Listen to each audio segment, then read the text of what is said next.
It is Robert, and I am joined by Mr. Ben Rose. How are you, brother? I am wonderful, thank you. How are you? Great. It feels, we haven't been here in a while. No, it's been a while. Same banter, different office. Yeah, totally. Yeah, it's pretty cool though. We can't say technically where we are, but how do you like the new digs? I love it. I love it. I think you could get a bit more whiskey, to be fair, but otherwise, pretty good. Funny you say that. We've worked out between me, Kane, and Mel and the crew is that I've actually got an additional box of whiskey that is still in storage because we were trying to find out where the Hibiki 14 or something was, and we're like, wait a second, the Japanese whiskey isn't out. I'm missing the Jap. There's more whiskey, so I obviously need to make a move to go back. Mr. Ben Rose, we initially met a few years back now. You're a marketing manager at NIB That's Insurance, right. Yep. which was good times and good vibes. You then made a big transition into the general manager of newspapers at Stuff. That's right. And then most recently, in the last couple, you've taken the leap. You've jumped out into the future of entrepreneurship. What have I done? And you've launched a business. Yes, I have. Yes, I have. So I don't even know where. And you also are the previous founder and host of the Marketing Minute podcast, which I thought had some flipping epic banter. We're just on hiatus at the moment. Yeah, but you shall be back. 100%. And so your marketing was, you understand the landscape about all sorts of business and bits and pieces. For those who don't know, maybe give a 1 minute spiel of why your accent is the way it is and how you've got to this seat today. Go for it. I was born in a country on the other side of the world, on the far side of the galaxy, and I came to New Zealand when I was working in advertising. I actually came over for 12 months just for a quick trip, and two weeks later fell in love with the place and stayed. That old chestnut. As you do. So look, my background is started off working in advertising over in the UK, worked in advertising over here, ended up going client side to places like ASB, NIB. That's right. Yeah. Moved from marketing into sales and general kind of business and commercial management, and kind of ended up weirdly at this table this morning. And I guess we'll give context to the new business. Yeah. What is the new business that you have launched, and why on earth would you leave the C-suite exec table of corporate New Zealand to jump into the world of self-employment, and why would you do such a thing, Mr. Ben Rose? Well, because I'm an idiot, I think, but that's the real answer. But no, so the answer is because there is a gap and I'm going to fill it. That's why. So what I've found over the years, I've been in exec roles in businesses where my responsibility has been to grow that business and to sell more and to find new revenue streams. And when you look around you to find who knows what they're doing and who can help you, you've got massive consultancies who employ thousands of people and have expensive buildings, and the Deloittes and Accentures, all those guys. Yep. So they'll come along and they'll give you an amazing plan and it'll look beautiful. But then they'll go, and you're stuck with your plan, all the same problems, and just better diagrams to describe it. Dope diagrams, though. Right, $100,000 worth of diagrams. At least, right. So that wasn't a solution. Then you've got other, agencies and marketing suppliers who tell you they can do the strategy for you and the growth, but really what they're excellent at is the execution at the end of it. So I found there's a real gap. So that's why I launched my own business, because I think with my experience, I can fill that gap, because what a lot of those guys, they do have amazing PowerPoints, but what they don't have is the experience of having sat in the seat of the person whose job it is to grow those revenues. Operating at those senior levels in those businesses, they haven't done that stuff. I have, and so I know how to not just come up with a plan and ideas, because you know what they say about ideas, but also actually execute, and that's where you get the value. So what's the name of the business and what does it do? It's called the Growery, and we sell revenue growth as a service. Very simple. Right. So we'll go into a business, we'll work with them on identifying what the problems are, we'll look at the data, we'll work with the different stakeholders inside, outside, and we'll work out what are the things that are holding you back from growing. Then we'll work with them to come up with a plan that says these are the strategies and the tactics you need to employ to address those issues. And then we stick around with them and we work with them or with other outsourced partners that we can bring along to go and execute. So whether that's sales, marketing, whatever it is, we'll help them get that done. So it's sniper-focused, bespoke consultancy targeted for revenue growth for businesses? That is all we do, because that's what we're excellent at. Yeah, and the growth. Now, I think it was, because obviously, we've been homies and talked about, I guess, moves and bits and pieces, but what I think you identified the gap, which I think is interesting, is you pay $100,000, big logo comes up and gives you fancy logos, but you have no one to do the doing. And then you've got big level thinking, but then you've got zero execution in the layer where it actually matters. That's right. The gap here is you can handhold through the thinking, and then literally you're going to give the best thinking because you will literally be then helping do the doing. If you think about a sales team in a big organisation, so we're talking about corporates here, not SMEs, right? Yeah. Typically, the issue will be your product isn't competitive, or your price isn't competitive, or your sales team are incentivised the wrong way, or they're structured the wrong way, or there's a performance issue. Those typically will be the sorts of things you look at. They're all in the execution. Yes. So strategies are fine. Everyone's got amazing strategies, and you know what they say: ideas are like arseholes. Everyone's got one. Yeah. The actual doing and the execution, that's where you come unstuck. So having someone who can come in and sit with your team and work with them day in, day out on all those little tweaks and pulling all those levers every single day, that's what makes the difference. And I think as well, if I look in the New Zealand marketplace as well, I don't know if there's many people that have sat on both sides of the table in a business in terms of agency and then brand side, but also at that high of a level. So it's not like you've got great thinking. You probably have got great thinking that's lost a lot, won a lot, but you've done it with numbers that are probably, in some cases, bigger than the clients you're actually serving. Yeah. Right? Yeah. So, but it's different. It's like, you taking advice from Sean White snowboarding to the local ski instructor down the hill and you're trying to do a 70-foot jump. It's like, well, that guy's actually done it. Yep. So maybe I'm going to trust the guy who's done it actually instead of the guy who's, maybe got a logo that he's talked about it, do you think the relationship, the level of conversation must be a lot higher when you step in a room for a conversation like that, right? Because it's definitely probably seen as partnership, not subcontractor, right? 100%. Yeah. 100%. So where lots of companies will come in and actually fleece a customer, for me it's about working with a partner.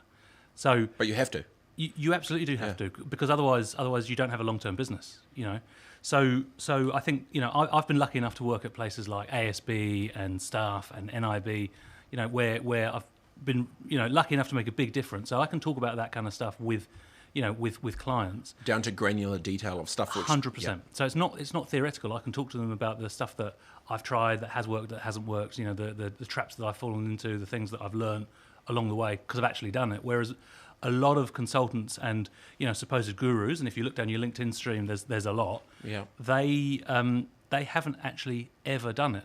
They came out of university, either went as a graduate into a big consulting firm and just did consulting theoretically for their whole life, or they once tried it but failed at it and decided to give talks in church halls and online videos these days. Yeah. Oh no, they sound like a course, mate. They sound like a course. There's a course for that now. But if they were amazing, they wouldn't need to do that. It's only 13 steps. Exactly. And So I think I think there's a lot of people out there preaching theory. For me, my proposition, and the reason I've launched this thing, is because I think it's really powerful to have someone who's actually been there and done it. And so as this business grows and it becomes not just me, it becomes others, the focus will be on having senior partners who have been out in the world, done it, been there and delivered, rather than having, getting junior people in, paying them nothing and just charging a massive markup on their rate and giving them a big job title. Practitioner over a preacher. Yeah, exactly right. Yeah, I may use that. Well, it's different. Yeah. You're walking the walk. If anyone's just tuning in, obviously, if you listen to the podcast, that won't be possible because it's going to come after we do this live. But for those that are streaming live, if you do have a question for Mr. Ben Rose, feel free to comment it through. Kanan is on the other end of the microphone, who might be able to jump in. You there, Kanan? Yo. Oh, hey, bro. I can see, but just want to get the audio clip to make sure we're right on track. Feel free to ask away, because I think we actually talked about this. One of the best sales tactics of all time that I heard, which had a 100% success rate of interest, was a guy I met over in the States. He basically sold refinancing and money, but the sales pitch from his number one saleswoman who would work for him was she'd walk into a business and say, "What do you do?" And she's like, "I sell money. Are you interested?" And everyone wants money, so everyone's going to say yes. And it's just a simple thing. And I guess with the Growery, it's kind of smart, right? Everyone wants to grow. Yeah. I don't think there's too many people that are running a business that are just, or if you're trying to be push and be proactive, that I'm just going to be content with. So what's really interesting is there are some who will say, no, we don't need to grow. We're just taking cost out of the bottom line. But the only reason that they need to do that to meet their numbers is because they're not growing enough. So if you explain that a bit more. So where there are businesses who struggle to grow, their shareholders have an expectation every year that they're going to deliver What size business? Like a corporate. Okay, big dogs. So the ones who've got shareholders expecting an X% return every year, that X% always goes up. So in order to deliver bigger numbers every year and they can't grow, they have to find the money somewhere. So where they find it is they take out people, they take out costs, and so whereas if you do talk to CEOs at the moment and say what's your biggest concern, there was a Gartner survey last year. The biggest focus of CEOs across the States, for example, is growth. There is always one or two who tell you it's not, but if you really get underneath the bonnet there, it's because their focus is on removing costs and automating things to save money so they can keep on giving their shareholders a return without having to actually grow. Growing's hard. If you were a New Zealand small business in 2020, revenue under 5 mil, what actually is the rating for a small business? Is it under 5 mil? Well, a small business would be under 1. Under 1. Yeah. And then medium to 5, and is it 1 to 5? And then what they call kind of larger 5 plus. Yeah. I guess. Okay. Yeah. So say if you're, because that's right, Kana Luke from BNZ, they put out a thing, they said, 97% of New Zealand businesses are small businesses with employees under 20 people. Yep. So I'm one of those small businesses. Let's say I'm a small business, $100 million turnover. What would the biggest hurdle be that's stopping 97% of New Zealand small businesses in New Zealand, which are small businesses, from growing? So my experience has been it's an attitudinal thing. So where enough's enough, it depends on why someone's got a business and what they want out of it. So where they've got a business because they just want a job and an income, or because they want to pay off the mortgage or have a batch, enough is enough. So you do get to the point where I'm going to have to expend more energy here. This is going to be really hard. This reeks of effort, stuff it. I just want to batch and chill and that's right. 4 weeks off a year. Whatever. Totally right. Because let's be honest, New Zealand is a country for lifestyle. A lot of people move to New Zealand because it's a great place to live, and there's absolutely nothing wrong with that. It is an awesome place to live. Part of that is not killing yourself working. Yeah. So I think part of it is attitudinal.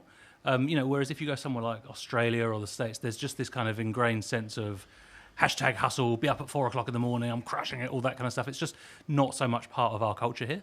So I think if someone got out there real aggressively and was like, check me out at 4 a.m., I'm just getting after it, and just went at full time, I think he or she would probably piss more people off than get them inspired. There's a way of doing it though, right? So I think there's working hard, there's hustling, and there's being a dick. And I think they're different. That's so good. I think they're different. That would be different. So the biggest handbrake which is holding back New Zealand small businesses from growing is a mindset from the owners that do they feel they don't deserve more? Do they feel that it would take too much work to do to grow more? So I can only talk honestly to corporates because that's where my experience is. Keep going, yeah. So my experience is in corporates. So that's what I can talk to. And I think the difference between those who grow and those who don't is usually attitudinal, because it's not to do with resources, it's not to do with products, it's not to do with opportunity. Those are all quite similar in different categories. What it comes down to is culture. Yeah. So I guess that extends to SMEs as well, but I'm not an expert, so I'd be keen to know, for listeners, what they think is the case. When you've gone from banking to insurance to media to now in the real world, what was the single thread that was consistent across all three businesses in different verticals? Challenge, hard stuff. So every job I've gone into and enjoyed has been where I've gone in and I've thought on day one, how the hell am I going to do this thing? And at the end of it, I've done that thing, and that's felt awesome. So I've grown in some way, I've learned some new skills, I've met new people, but it's going from kind of here to here in some way. So a challenge, a real challenge. Do you? What was the biggest difference culturally going between bank, insurance, and media? Like obviously, I'm imagining media, obviously speed of output. Probably changes a bit. Insurance, what's more risky, insurance or banking? Probably banking. Probably banking. I mean, I think the biggest difference between sort of financial services and media, in my experience, was financial services as a whole. They're going through a lot of change. There's a lot of challenges.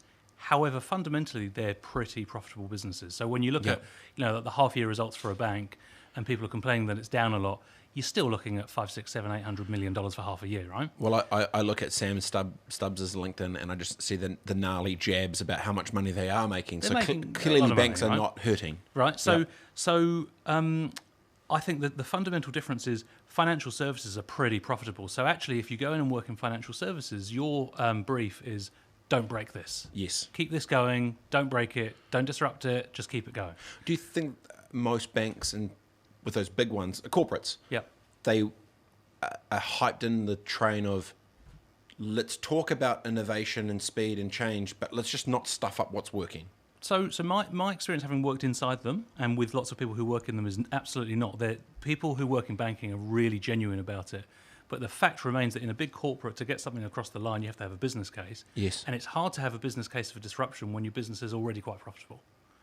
And I think that's the main difference that I found between financial services and media. Because in media, as everybody knows, real challenges, real disruption. Bottom lines are hurting, top lines are hurting. So that's an industry where you go in and you say, I think we should try this, and people say, great, give it a go. Go nuts. Very few companies around the world have really cracked it. And so everyone's open to new ideas and disruption. And I think the reason for that, again, is it comes down to business case. When you're in a business where there's real challenges around the numbers, business cases can look quite attractive. Whereas if you go in financial services where your products have got pretty healthy margins already, you're going to struggle to write a business case to beat that. So I think that leads to behavioural differences in those categories. Whenever you start a business, you obviously want customers. And if you look at the difference, say, media and insurance or media and banking, they both have the same amount of customers because everyone that consumes New Zealand media has a bank account. Yep.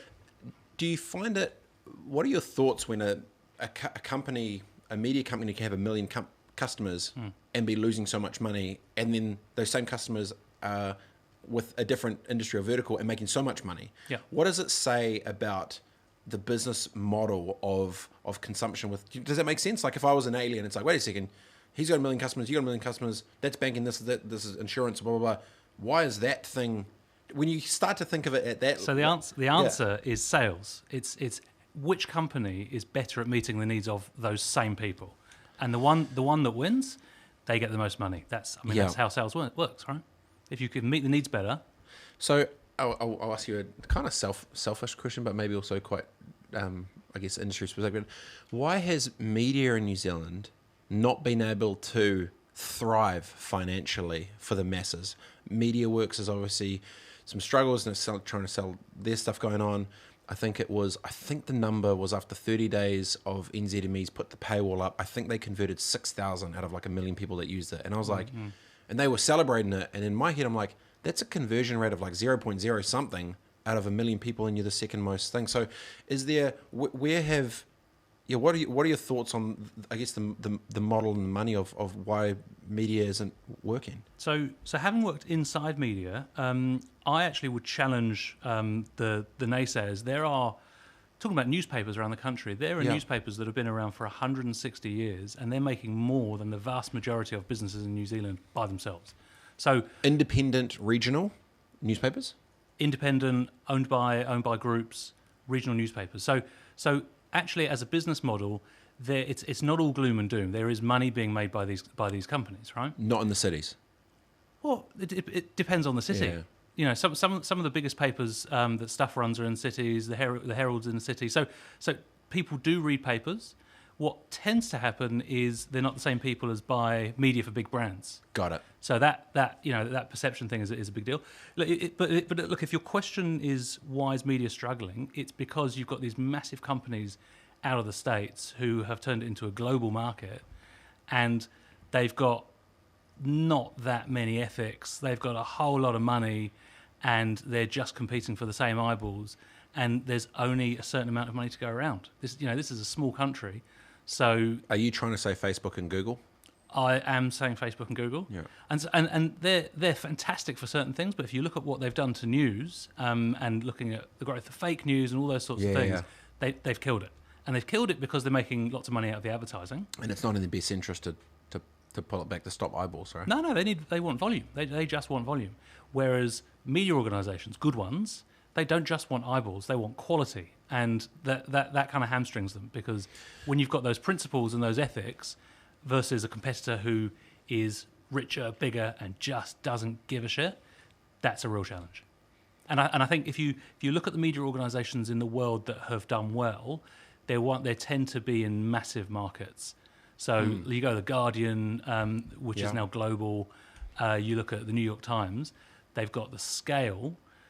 We struggle in New Zealand with scale because we're a small country. So it's really hard to sell any product you like and make the numbers stack up well with a population the size of ours. That's a real challenge. So Facebook and Google don't have to do that because they make their product and sell it across the world. You know, Stuff, NZME, the ODT, all those guys, they've got to make a product and they've got to make it stand up by itself in a really small country. So that's hard. Do you feel that media would be in the same spot in New Zealand if social media wasn't here? Do you think it'd still be? It would have been just business as usual, I guess, right? So literally, the introduction of no, it was more the mistake that media made all around the world was when the model was all advertising funded in print, and the internet came along. People just went straight to we'll be advertising funded online, plug for free, and gave it away for free. That it was all from there. Because then you build the expectation from people that they can get great content for free and they've got to pay for it. And then that's all very well if your advertising revenues stand up. But with the growth of Facebook and Google, those advertising revenues do not stand up. And then you've got a problem. Because you can't, it's really hard to start charging people for the content that they're accustomed to having for free.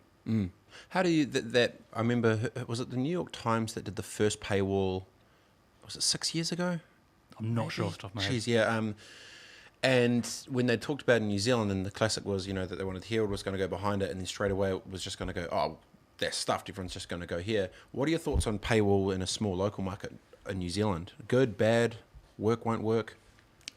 Should work, should be done, should be free? Honestly, I'm of the view that you should absolutely charge for a product if it's good enough, whether that's in print or online. I think somehow you've got to charge people for it. Yeah. One way of paying for that is with your data.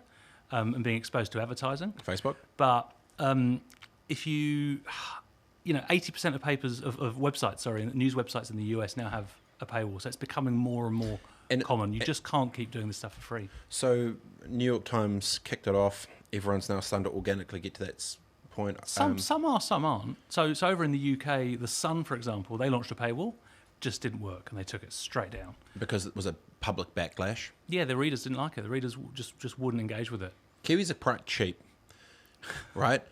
Do you think they will ever get to a spot where, like, for example, if I know NZME and stuff were looking potentially to merge, would that be, in your opinion, do you think that'd be a good or a bad thing for New Zealand media if it was one company that did all of it? Honestly, I don't know whether it'd be good or bad. It would all depend on how it was executed, and what came next. Yeah. One of the things we struggle for in New Zealand is choice across pretty much any category you like. Yeah. Usually, choice means competition. It's usually better for the consumer. But the other side of that coin is scale. So when you have businesses that are struggling because there's only so much scale in the market, you kind of can't you can't have both. So yeah, I don't have a view. Thank goodness for me, smarter people than me are looking at it. But what I do know is that the media industry is absolutely alive and thriving. There's a lot of money in it, and people underestimate it. It's really easy just to throw it away and say it's dead. But I tell you what, there are thousands and thousands of people around the country who take their living from those things, and there are loads of people around the country who are paying money every single day to access content. I was talking to Bruce Pilbrow, we talked about before, Chief Transformation Officer at Yellow, and he was actually saying that the Yellow pages in the regions crank. Like they do really, really well. In the cities, obviously not so much. Everyone's, I guess, digital, but in all those small towns and stuff, and he's like, so you'll be surprised when people write the whole thing off, they don't actually see with how the lifestyles of certain people outside of a metropolitan area that have their own routines and stuff are actually into.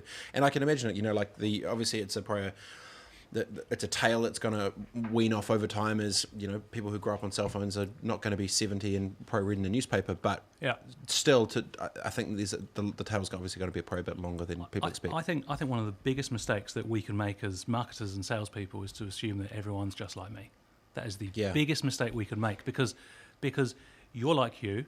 Other people in the country are not like you. They don't read the same things as you. They don't eat the same things as you. They are different. So your job is to find out what makes them tick and then go meet that need. And what I found working in media was that there's a lot of assumptions made by people often in a very similar demographic, very young, very urban, who are working for brands that are appealing to people not in that group.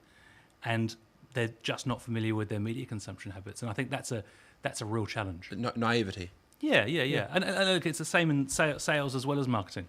Fundamental part of being a successful salesperson is understanding your customer, really understanding them. Yeah. Because only then can you meet their needs. If you don't know what they consume, what they do, what makes them tick, you're of no use to them. It's pretty good. Thank you. Thank you. I just made it up. You're not dumb, Ben. You're not dumb. I was going to say, when you told me that you were moving to stuff and you were going to be GM of newspapers. Newspapers and partnerships. Why? Yeah. So I've like all the way through my life, I've just always enjoyed stuff that's really hard, right? Yeah. So I did at school I studied Russian. Really? Because it's hard. And at university, you're one of those guys. Yeah. I did Portuguese and Spanish at university. Actually? Yes, I specialised in medieval literature. But totally useless. But it was really hard. You studied medieval literature. Yeah, who doesn't? Totally. But so really interesting, but really hard. But when you can master something that on day one scares the hell out of you, that's awesome. That's awesome. So that stuff job, I looked at that. The job was, how do we make our newspapers, more profitable? How do we make that more, a thriving part of the business? What can we do? That's tough, right? So I thought, I'll have a crack at that. And, luckily it worked.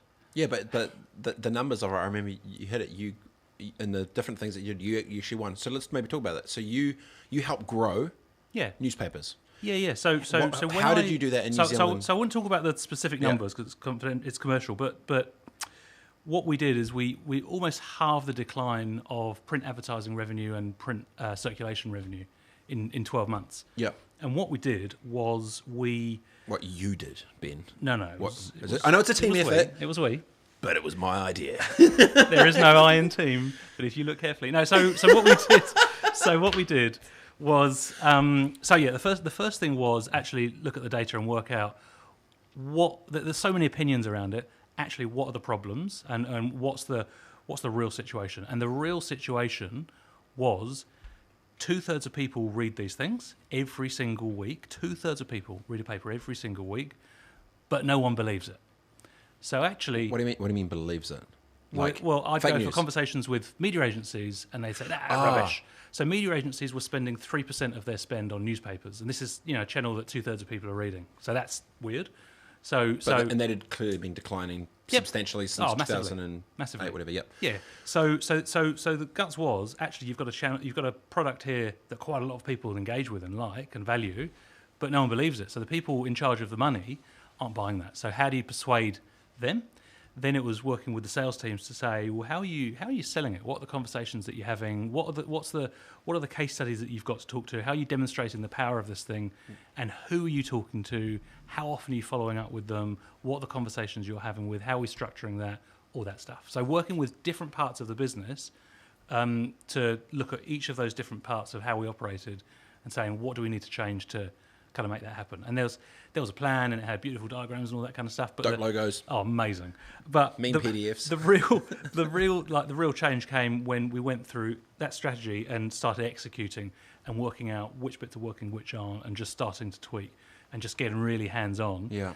And you'd probably get real quick feedback too, because that was awesome. Yeah. Yeah, no, it was awesome. It was awesome. One of the things I learned in that job was sales is very often just turning up. Like you've got to be visible. You've got to be having a conversation with someone. You could be the most awesome salesperson in your own mind, but if you're sitting at your desk in your office and your client's somewhere else and they haven't seen you, and you're not having the conversation, and you're not telling them all the stuff you know in your head about why your product's so awesome for them, you get no results.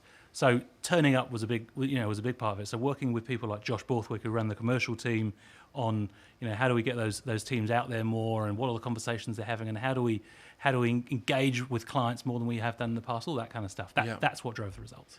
Interesting. And then how that approach that you took, the big thing I'd say there is trust was lacking for the buyers who would buy. So how did you strategically, either they probably had the right data but they didn't believe it. How did you build trust back up with someone even though the data said one thing but they still didn't believe it? How did you navigate building trust back in a relationship? So we put our money where our mouth was and just went out and built some case studies because we knew that the product would work. So we went out to advertisers and we said, right, well, let's do this. We'll give you some of this inventory for free in return for a case study. And we built some awesome case studies. And then, and they saw it. So then we would just go out to businesses and we say, hey, look, it's all very well me talking about, kind of intangible things like trust and longevity and heritage. But you know what? In your category, this advertiser who's your competitor did this thing and it worked. Do you want some?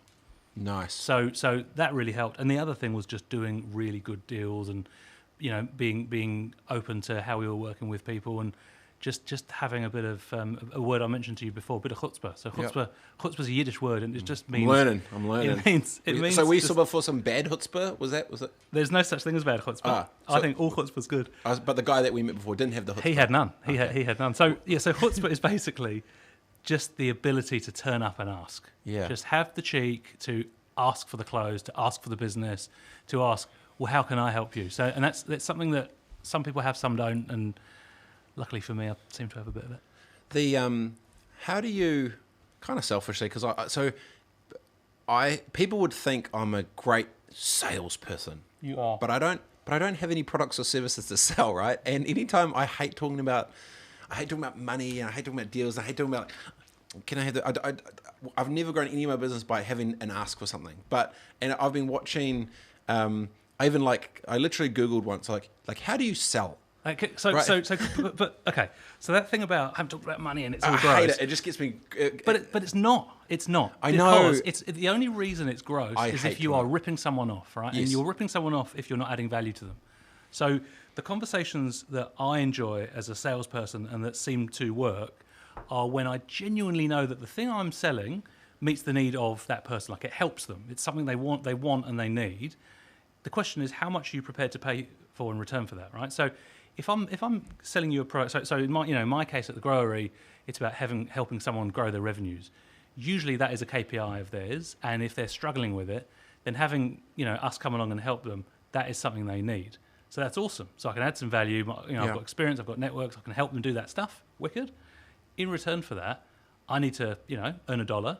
So the question is, how much is good value? So if you keep it to that, it's not a dirty conversation. So it's just work. I get that.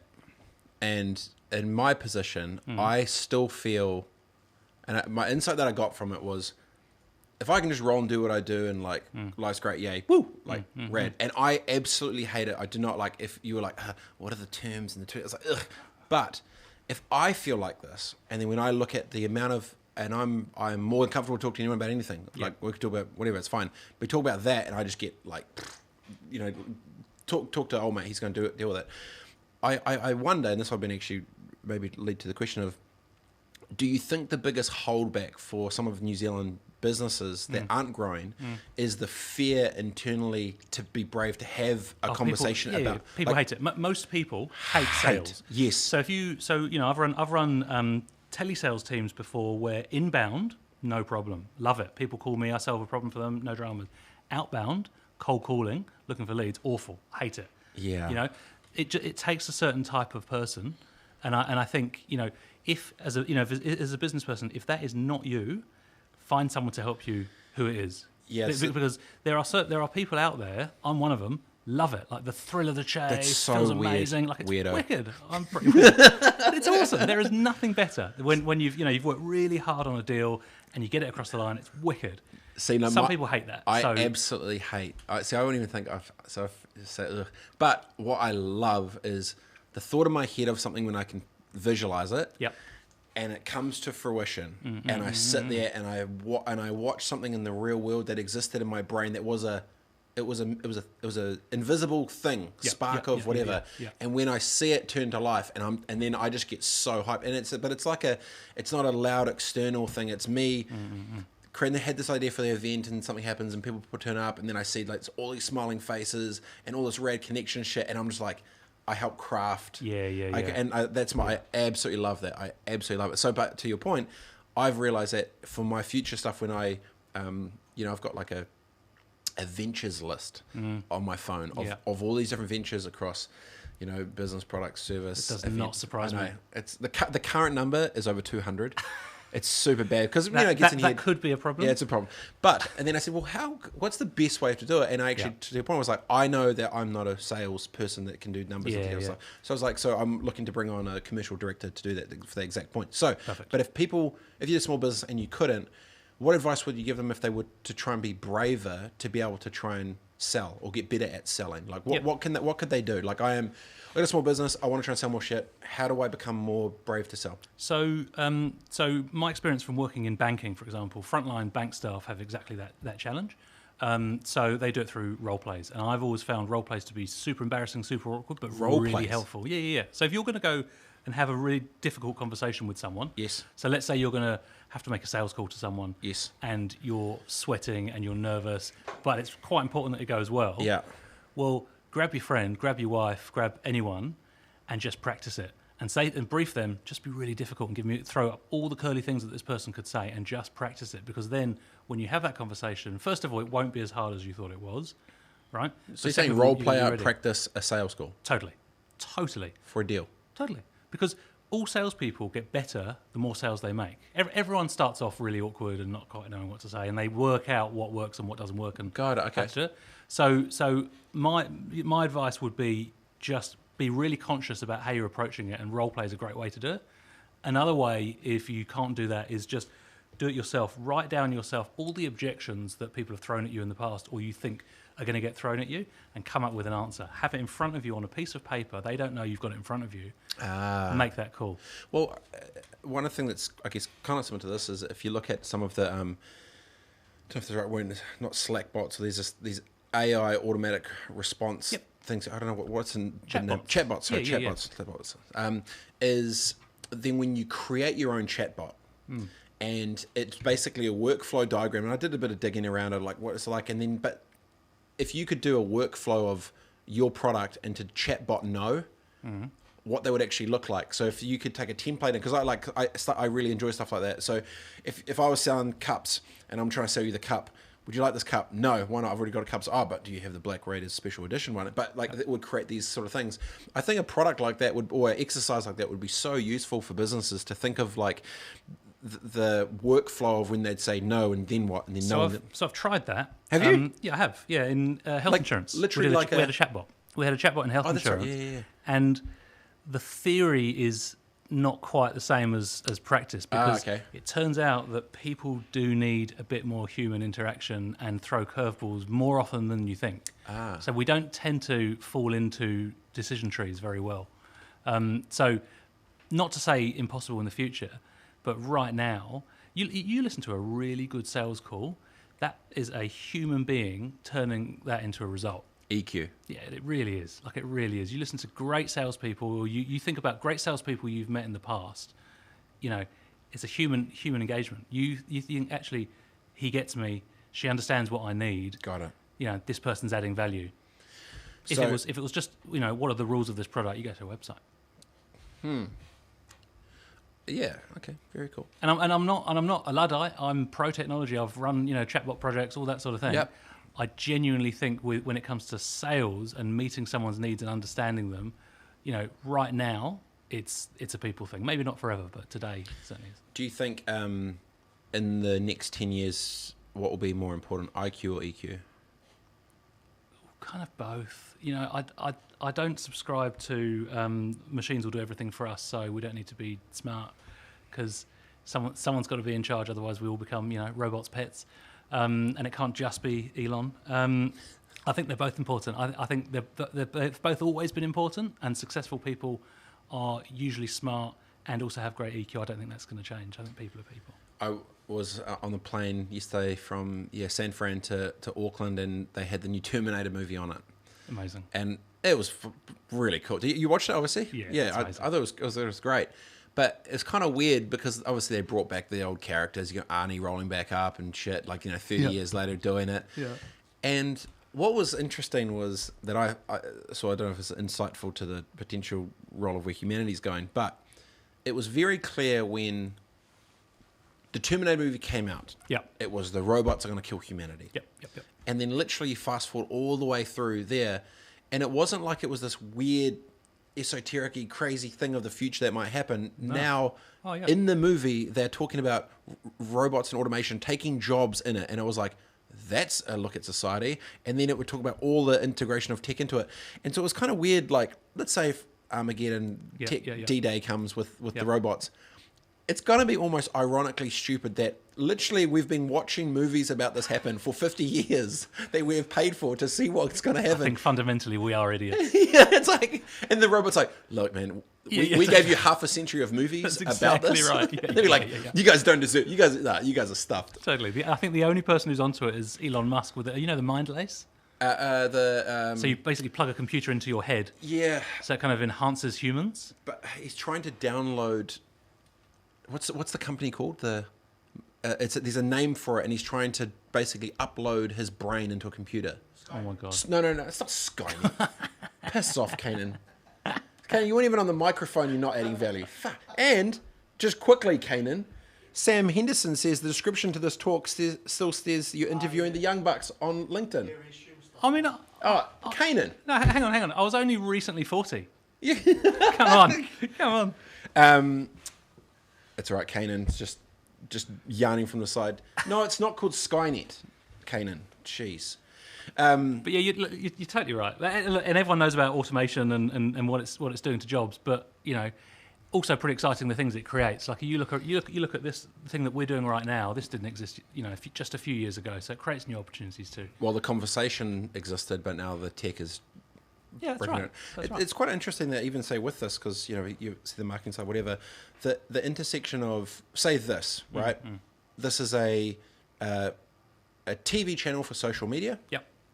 On a platform which is free. Yep. That is gaining eyeballs and attention that eventually will convert into as a new business model for potential, because no one's done social content yet with commerce, and so we're like at the forefront of trying and testing and doing things as well.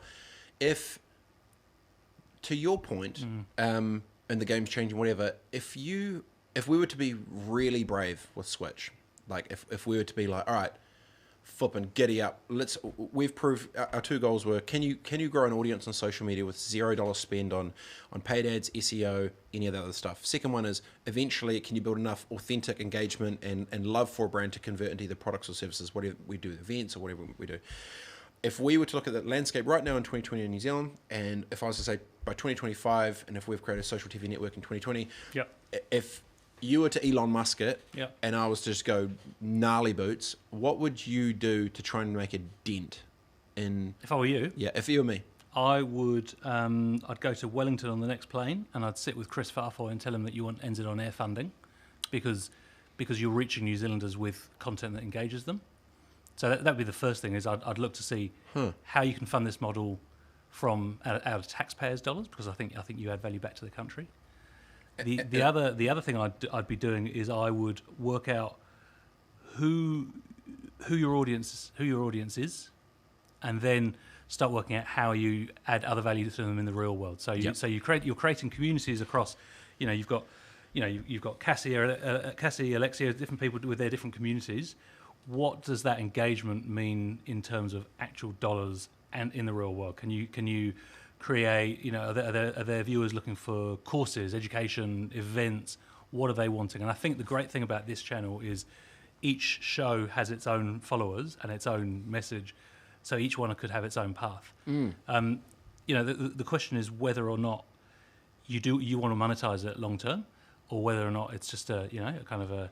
Well, because it's backed by Sky, right? Right. Yeah. So it's pilot to see if we can do those two things because it hasn't been done before. And when we had tried to do it 5 years ago, so this is like round 2 for us. So the ventures arm, when Pavan Vas was one of them, they would come through by 30% of the New Zealand rights. We were then going to do second screen experience, leveraging off all their exclusive access across sport and whatever. And basically the play was Sky does tier 1. And I actually love that we can just have this chat like with everyone because it's genuinely what happened. And it's New Zealand, don't tell anyone. And it's New Zealand, I was like, don't give a shit and do it anyway. But it was like Sky's on-court broadcast of either Breakers or the Warriors or the flipping All Blacks, whatever. What's the second screen experience that exists on cell phones for mobile devices that exists on social?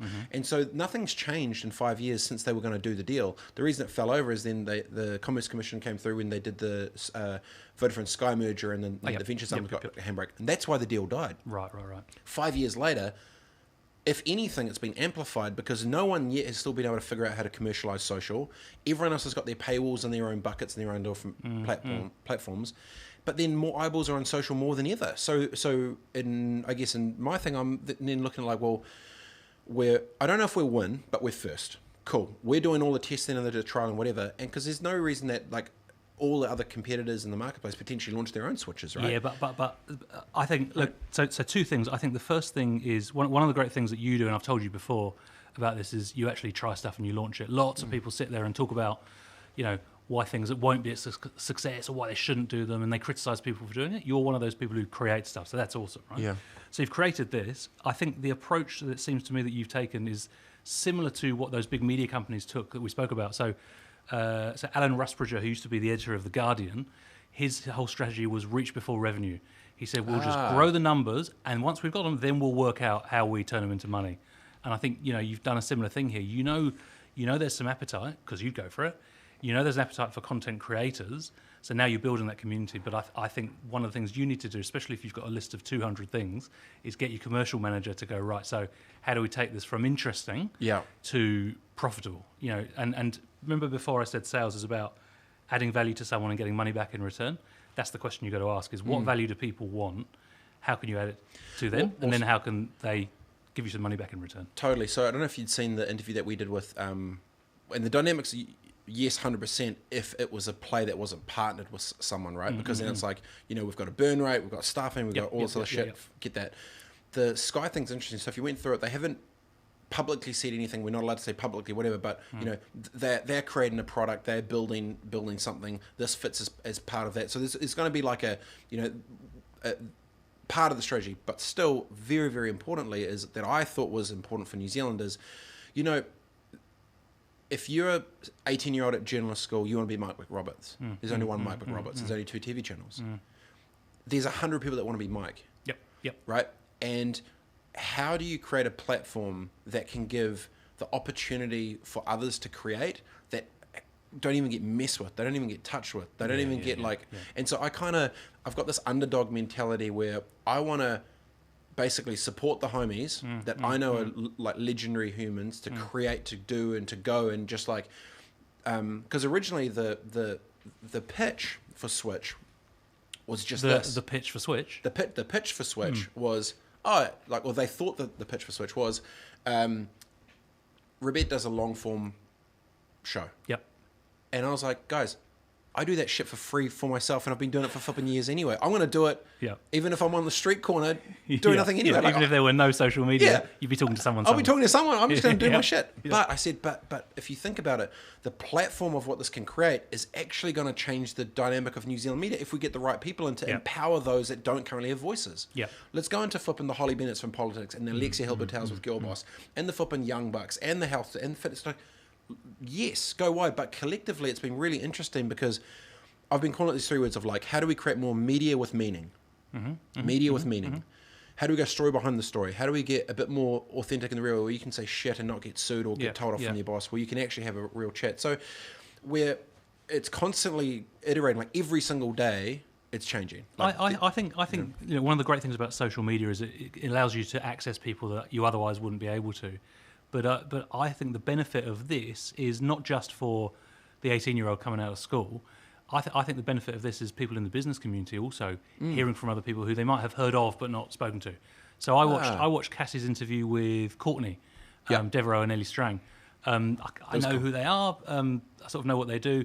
Didn't really know them as people. I found that really interesting. Yeah, and so for those listening, editor of Stock Press and editor of Idealog. Yeah. So I think look, social is the phenomenon it is because it connects people, and I think this is really powerful. I think what I would say is work out a plan for getting clearer on who are we adding value to, what value do they need, and how do we add it above and beyond this. Yeah, good. That's cool. No, I appreciate it, man. I was going to ask you off camera, and then I was like, I don't care. I'll ask you. It's on video now. So. Yeah, it's I'm sure some good stuff. So your next headspace, where you to next? What's in your headspace? What's most currently burning on your mind to? Actually, no, we'll ask you this. Yeah, go on. Big corporate, nice, sweet, 6-figure salary. Big corporate, nice, 6-figure salary. No big comment. corporate, nice, 6-figure salary. Done some cool shit. Yeah. You leave work, you wake up on a Monday, you're not up at 7 to go through an hour and a half's worth of traffic to get there by 8, whatever the number, I don't know, whatever. I was up pretty early on day one. Pretty early. How did it feel waking up, getting out of bed, and being like, A, I'm not going into an office. Yeah. B, it's on me. C, what the hell am I going to do? Yeah. How was that after years of corporate? I can tell you the exact conversation when it was slightly before 7, let me tell you, turned to my wife and said, what the fuck am I going to do? Because it seems, it's like a great idea and it feels awesome when you're still getting the salary in your notice period, but then suddenly the money stops and it's on, and the focus is, how do I turn this idea, because I've got an idea, into a business? Yeah. Because it's only an idea with business cards and logos and a wicked website. It becomes a business when people pay for it.